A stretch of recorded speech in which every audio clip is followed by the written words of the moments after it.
One thing is right off the bat, he's saying he believes that the United States and the European Union will move to the so-called snapback sanctions, a return to the sanctions that were lifted in 2015, perhaps as soon as the UN General Assembly next September. What's the significance of those so-called snapback sanctions on Iran? So those sanctions were part of the JCPOA when it was signed in 2015. If Iran violates the agreements, you can reimpose sanctions automatically.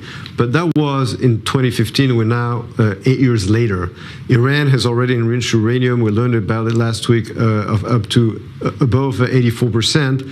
It's already a threshold country. Those sanctions are too little too late if they are reimposed. First of all, because as I said, Iran is already a threshold country, but we've seen in the past few months what happens to economic sanctions. They're being bypassed. We see it with Russia, which sells its oil and gas to China and to India, and we've seen it with Iran, which has been able, since the reimposition of sanctions by the US in 2018, that has been able to bypass those sanctions thanks to China and Russia, and this is going to continue. So on the one hand, it's good news that the West is going to impose sanctions on Iran, but on the other hand, as I said, it's too little too late, both in terms of Iran's capability, but also in terms of the efficiency of those sanctions.